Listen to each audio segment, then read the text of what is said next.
नराधमों को मैं संसार में बार बार आसुरी योनियों में ही डालता हूँ। हे अर्जुन, जन्म जन्म में आसुरी योनि को प्राप्त हुए मूढ़ पुरुष मुझको न प्राप्त होकर उससे भी अति नीच गति को ही प्राप्त होते हैं, अर्थात घोर नरकों में पड़ते हैं।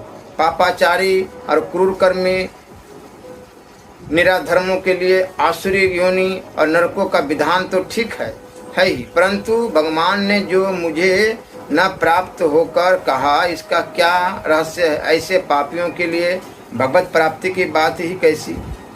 सरकार का यह कहना तो ठीक है कि अमुक चोर है, बदमाश है, उसे बार बार जेल में और काले पानी में भेजना है, परंतु उससे राज्य न देकर जेल में भेजना है। इस कथन का क्या अभिप्राय है? बात यह है कि भगवान जब किसी जीव को मानव शरीर में भेजते हैं तो उसे मुक्ति का अधिकार देकर ही भेजते हैं, और वह मुक्ति का अधिकार प्राप्त करके आया हुआ जीव जब भगवान को भूलकर अपने जन्म सिद्ध अधिकार की उपेक्षा कर पाप करता है और पुनः नरकों में जाने योग्य बन जाता है, तब मानव भगवान खेद प्रकट करते हुए से कहते हैं कि देखो, इसको मैंने अपनी प्राप्ति का अधिकार देकर भेजा था, परंतु आज इसे नरक में भेजने की व्यवस्था करनी पड़ती है। इससे बढ़कर खेद की अब बात और क्या होगी?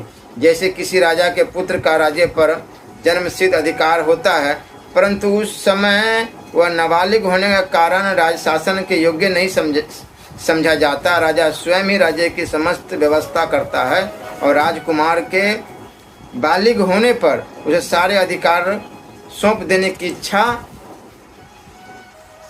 रखता है, परंतु वह यदि अयोग्य निकलता है और बुरी संगत में पड़कर ऐसे नीच कर्म कर बैठता है जिनके फलस्वरूप प्रजा का विनाश होता है, तो ऐसी परिस्थिति में जन्म सिद्ध स्वतत्व होने पर भी उसे राजाधिकार से वंचित कर दिया जाता है।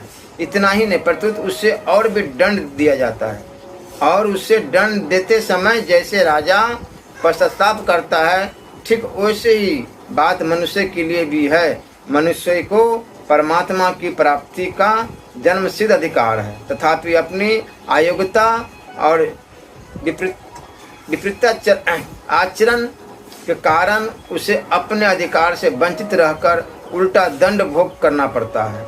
इससे अधिक उसका दुर्भाग्य और क्या होगा। इसलिए भगवान ने उपयुक्त श्लोक में मुझे न प्राप्त होकर नीच गति को प्राप्त होते हैं ऐसा कहा है। वस्तुतः यह हमारे लिए बड़े ही